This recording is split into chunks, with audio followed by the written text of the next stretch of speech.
Out of the 101 near Reseda Boulevard, there was a tow truck that was pulling a vehicle that somehow was on fire. It was blocking the number 1 lane. You can see a little bit of slowing on that Ventura Freeway through the Tarzana area. The backup starts right around Winnetka Avenue over towards Reseda Boulevard. Shakes free after that. Let's check in with Brian Doug, who's taking another look at the 57. We had some slowing northbound before you get to the 210. CHP stopped all lanes again northbound to fill. Looks like a pothole here, second lane from the left. Just a tad of slowing left as you transition to that 210 westbound. Overall, your 57. Decent drive from the 210 all the way down to the crush, Tom. Southbound side of the 5 on the ramp to the eastbound 134. We have reports of some debris. It looks like a bumper blocking the number 1 lane. CHP is going to have to stop traffic to clear that out of the way. Your next report, 205. More traffic reports more often. Tom Tran, KNX 1070 News Radio. Hi, Michael Crow here, President of Arizona State University. I want you to know that ASU has mounted a comprehensive response to the COVID-19 pandemic, including shifting more than 14,000 classes to remote, fully interactive instruction for our 75,000 on-campus students. We've launched ASU for You to make a variety of K-12 learning tools available to you at no cost, including virtual field trips, library access, video lessons, labs, simulations, and more, all kinds of things to support teachers and parents who are teaching from home. ASU for You will be updated regularly with new resources. We're also working vigorously to advance critical medical research for a new vaccine and new diagnostic tests. While we may be physically apart, we are focused on working together. The spread of COVID-19 has necessitated changes in the way we learn, but does not change our desire to continue learning. This is critically important. ASU is open and open to help keep your learning on track. Find out more at asu.edu. At LADWP, we're working around the clock to make sure you have water and power while staying safer at home. We want to assure you that your tap water is safe to drink, and if you're having trouble paying your bill, we can help. We offer payment plans, payment extensions, and you may be eligible for other income-based assistance programs. During the COVID-19 local emergency, we won't shut off your power or water, and we don't charge late fees. Visit us online at ladwp.com to learn more about how we can help. Radio.com LA presents Local Love, where we highlight local restaurants and shops in SoCal that are open right now and ready for business, like Ono Hawaiian Barbecue. All SoCal locations are still open, so go grab your plate lunch and other Hawaiian-inspired foods. Takeout, drive-thru, and delivery are available. And Maria's Italian Kitchen. All 8 locations in SoCal are still open, serving you home-style Italian food and offering takeout and delivery. Support local business in SoCal. To learn more, just search #LocalLove on Twitter. As Americans focus on staying healthy and taking care of your families, the last thing you need to worry about is your IRS tax debt.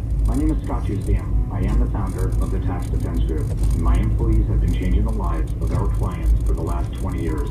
Reaching out to all of you who might have an IRS tax debt or unfiled tax returns. Letting you know, the IRS has made clear, now more than any time in history, is the best time to seek a deal on your back tax liability. Listen, my company leads the nation in over-the-phone tax preparation. We do expect the IRS to make it easier for more taxpayers, but you will need to become compliant and be considered for a hold on what you owe. We will call the IRS, stop the collections right now. By filing the taxes, we look to reduce the overall amount that is owed. There is only one legitimate tax help company. I know that because I built it.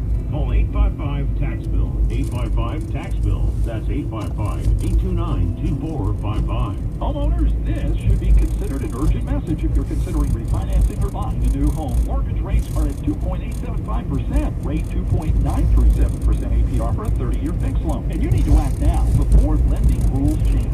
Economists are speculating that we're either in or headed for a recession, and lending rules may change at any time. Don't miss out on some of the lowest mortgage rates in history. Hey, everybody, it's Randy Purdue. Today's rate of 2.875% and 2.937% APR for a 30-year fixed-rate mortgage is low, but there's no guarantee this will last. Call Prime Choice Funding now to find out if you can save on your monthly mortgage payment. With Prime Choice Funding, you'll get competitive rates plus no closing costs. Call Prime Choice Funding today. That's 866-74-PRIME, 866-74-PRIME, or visit primechoicefunding.com, 866-74-PRIME. If policyholders call for additional information, NMLS ID number 117375. Not all will qualify. California DBO license number 603F471. Interest rates quoted are subject to change based on credit score of 740 with loans value of 60%. Loans made or arranged pursuant to the California financing law. Other restrictions apply.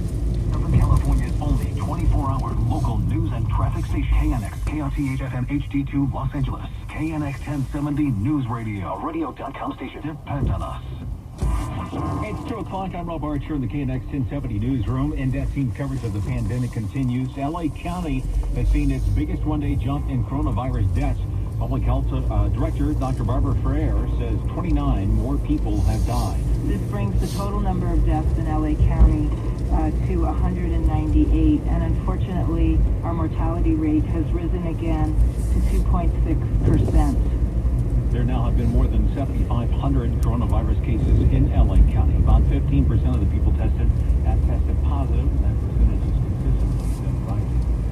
She's tested negative for coronavirus, but LA County District Attorney Jackie Lacey says she will remain in self-quarantine for 2 weeks after coming into close contact with one of 2 employees in her office who tested positive.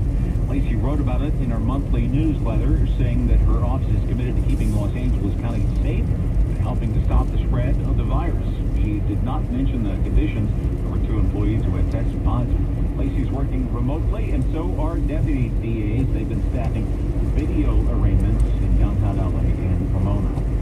California experiencing its worst single-day death toll from the coronavirus. 68 people died from Monday to Tuesday, bringing the state's death total since the pandemic began to 442.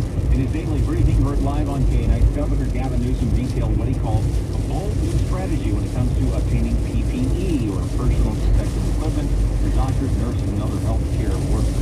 California will spend nearly $1 billion to purchase up to 200 million masks a month. 195 million of them will find masks. Newsom says the state is partnering with several non-governmental groups to make it happen. That has been a source of ongoing PPE, particularly masks, but it's also shields and gowns and other kinds of commodities, both in real time and in our efforts to build in the out weeks and out months additional PPE. Also at the briefing, the director of the Office of Emergency Services announced a new piece of technology the state is getting. They can take N95 masks, put them through a cleaning and sterilization process, and make them like new again, where these masks could be used up to 20 times. In-depth team coverage of the coronavirus crisis right here on KNX 1070 News Radio 203.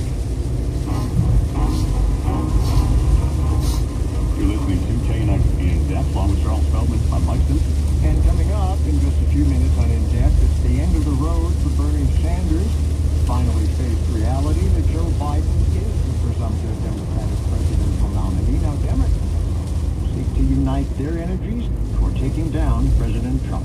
Right now, though, one of the things that made this coronavirus so tricky to diagnose early on is it can bring a wide range of varying its symptoms. In the case of John McConnell, former senior exec at ABC Radio, his battle with COVID-19 began with extreme fatigue. No cough, no fever. He was just really tired. But then he quickly spirals. John McConnell, just a few days out of the hospital, joins us now. John, we're happy you're feeling better. Take me back, though, to the beginning. Were you one of the people who thought, okay, I've got something going on. I'm really, really tired. But it's not this. It's not coronavirus.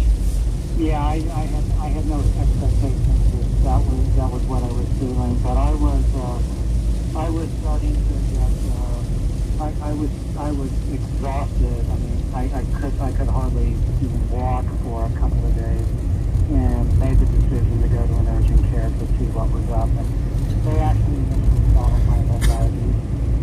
That was on a Wednesday. I went back the following Monday, and he asked if anything was different. I said, well, my wife was home. John, I think, are you there? Did we lose you, John? John McConnell? Well, we're going to try to reestablish. We'll circle back, and this is a very interesting story, and we're all glad that he apparently is on the road to recovery. But to go back to what he was saying, I mean, this has happened with other people who we've talked to as well. A lot of people don't think they have it. His